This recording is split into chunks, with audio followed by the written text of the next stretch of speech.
Hi everyone, আজকে আমরা গদ্য অংশের সততার পুরস্কার এইটার যে এমসিকিউ এবং সৃজনশীল প্রশ্ন দেওয়া আছে আমরা আজকে এটার সমাধান দেখব। সততার পুরস্কার, লেখক মুহম্মদ শহীদুল্লাহ।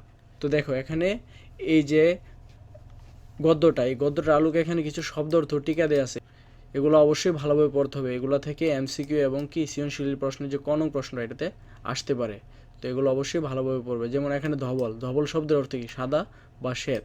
গাভিন শব্দের অর্থ কি? গর্ভধারণ করেছে এমন বা গাভিন গরু। আমির শব্দের অর্থ ধনী বা ধনবান। এভাবে সবগুলো মুখস্থ করবে। তো পাঠের উদ্দেশ্য কি? এই যে সততার পুরস্কার গল্পটা পড়েছে, তো এটার উদ্দেশ্যটা কি? এটার উদ্দেশ্যটা হলো সততা, পরোপকার ও নৈতিক মূল্যবোধ অর্জন। পাঠ পরিচিতি, তো পাঠ পরিচিতিটা যদি পড়ো তাহলে সহজেই বুঝতে পারবে যে এই যে গদ্যটাতে কি বলা হয়েছে। সহজেই কি তুমি বুঝে যেতে পারবে, সংক্ষেপে বুঝতে পারবে যে এই গদ্যটার মধ্যে কী সম্পর্কে বলা হয়েছে। তাহলে কি তার জন্য অবশ্যই এই পাঠ পরিচিতিটা ভালোভাবে পড়তে হবে। তারপর লেখক পরিচিতিটা থেকে এমসিকিউ এবং কনক প্রশ্ন আসতে পারে, তো এটাও তোমাদের ভালোভাবে পড়তে হবে।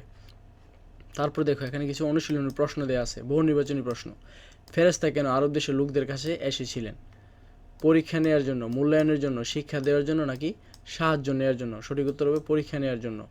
অন্ধ ব্যক্তি ফেরেশতাকে সব কিছু দিতে রাজি হয়েছিলেন কেন?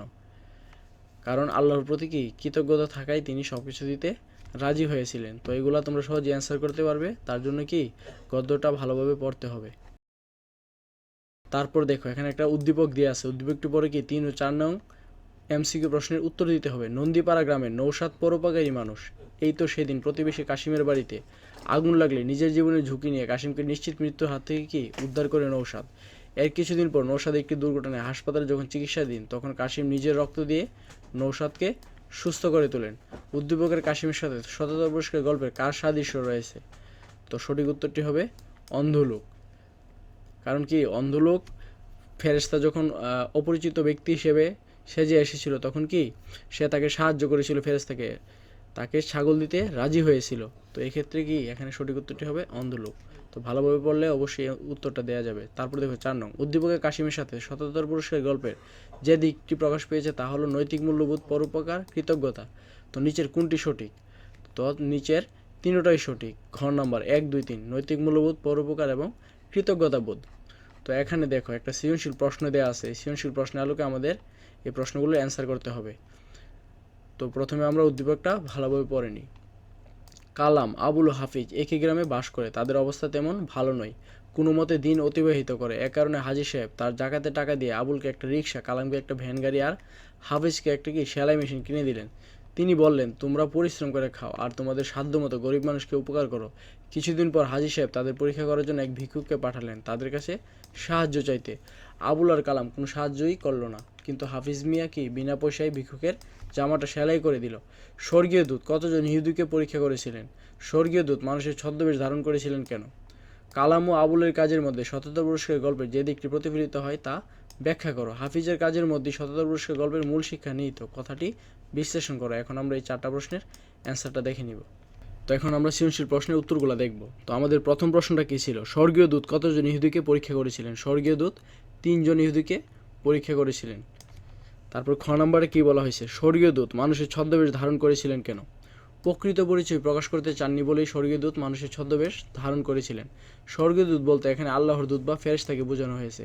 ফেরেশতারা আল্লাহর হুকুমে কাজ করে থাকেন। আলোচ্য গল্পে 3 জন ইহুদিকে পরীক্ষার জন্য আল্লাহ এক ফেরেশতাকে পাঠান। ফেরেশতা তখন মানুষের রূপ ধারণ করে ইহুদিদের সামনে আসেন, যাতে কেউ তার আসল পরিচয় জানতে না পারে। তারপর গ নাম্বারটা দেখো। গ নাম্বার প্রশ্নে কী বলা ছিল? কালাম ও আবুলের কাজের মধ্যে সততার পুরস্কার গল্পের যে দিকটি প্রতিফলিত তা ব্যাখ্যা করো। কালাম ও আবুলের কাজের মাঝে সততার পুরস্কার গল্পের অকৃতজ্ঞতা ও অসততার দিকটি প্রতিফলিত হয়েছে। সততার পুরস্কার গল্পে স্বর্গীয় দূত যখন ইহুদি ধবল রোগী ও টাক মাথাওয়ালার কাছে গিয়ে তাদের সমস্যা অনুযায়ী চাহিদা পূরণ করলো, ঠিক এরপরই সেই ফেরেশতা পরীক্ষা করার জন্য তাদের কাছে সাহায্য চাইল। ঠিক তখনই তারা সাহায্য করতে গিয়ে অস্বীকার করলো। এর মাধ্যমে তাদের মনুষ্যত্ববোধের অভাব প্রতিফলিত হলো। এরপর যখন পূর্বের অবস্থা এবং সাহায্যের কথা অস্বীকার করলো, তার মাধ্যমে তারা অকৃতজ্ঞতার প্রমাণ দিল। উদ্দীপকের কালাম ও আবুলের কাজের মধ্যে অকৃতজ্ঞতা ও অসততা পরিলক্ষিত হয়, কারণ তারা অন্যের সাহায্য নিয়ে নিজেদের আর্থিক অবস্থার উন্নতি করলেও দরিদ্রকে সাহায্য করতে অস্বীকার করে। তাদের এই অকৃতজ্ঞতার সাদৃশ্য রয়েছে সততা পুরস্কার গল্পের ধবল রোগী ও টাকওয়ালার কাজের সাথে, কারণ তারা আল্লাহর দয়া রোগমুক্তি ও সম্পদের মালিক হলেও পরবর্তীতে তা অস্বীকার করে। গল্পের এই দিকটি উদ্দীপকের কালাম ও আবুলের মাঝে কি প্রতিফলিত হয়েছে। তারপর দেখো ঘনং প্রশ্নটা। তো ঘনং প্রশ্নটা কী ছিল? হাফিজের কাজের মধ্যে শততার পুরস্কার গল্পের মূল শিক্ষা নিহিত। কথাটি বিশ্লেষণ করো। হাফিজের কাজের মধ্যে শততার পুরস্কার গল্পের মূল শিক্ষা নিহিত। প্রশ্নে উল্লিখিত মন্তব্যটি কি যথার্থ? যে মানুষেরা ভালো কাজ করেন, বিপদ আপদে মানুষের পাশে দাঁড়ায়, উপকারীর উপকার স্বীকার করে, আল্লাহ তাদের পছন্দ করেন, তারাই জীবনে কি সফলতা লাভ করতে পারে। উদ্দীপকের মিস্টার হাফিজ একজন সৎ ব্যক্তি। সে অন্যের সাহায্য নিয়ে নিজের অবস্থার উন্নতি করেছে এবং কৃতজ্ঞ চিত্তে সেই উপকার মনে রেখেছে। ভিক্ষুকের জামা সেলাই করে দিয়েছে। এই সততা এবং ভালো কাজের মধ্যেই সততা পুরস্কার গল্পের মূল শিক্ষা নিহিত। সততা পুরস্কার গল্পের ধবলরূপী টাকওয়ালা তাদের অকৃতজ্ঞতা ও অসততার জন্য শাস্তি পেয়েছে এবং অন্ধ ব্যক্তি তার সৎ কাজের জন্য পুরস্কার পেয়েছে, কারণ সে কৃতজ্ঞ চিত্তে আল্লাহর দানের কথা স্বীকার করে অসহায়কে সাহায্য করে। সততা গল্পের এই শিক্ষণীয় দিকটি উদ্দীপকের হাফিজের কাজে প্রতিফলিত হয়েছে। তাই আমি বলতে পারি প্রশ্নগত মন্তব্যটি কি যথার্থ। তো এই প্রশ্নগুলোর উত্তর ভালোভাবে করতে চাইলে অবশ্যই আমাদের সততা পুরস্কার গল্পের যে গদ্যটি এটি আমাদের ভালোভাবে লাইন বাই লাইন পড়তে হবে, তাহলে কি আমরা সহজেই বুঝতে পারবো। তাছাড়া পাঠ পরিচিতিটা পড়লে গল্পটা সম্পর্কে কি আমরা আরও স্পষ্ট ধারণা পেয়ে যাব। তো আশা করি তোমরা গল্পটা ভালোভাবে বুঝে বুঝে পড়বে, তাহলে কি প্রশ্নগুলো অ্যান্সার খুব সহজেই করতে পারবে। তো আজকের ক্লাসটি এ পর্যন্তই। পরবর্তী ক্লাসে আমরা মিনু, বনফুল এই যে গদ্যটা আছে এটা নিয়ে আলোচনা করব। ধন্যবাদ সবাইকে।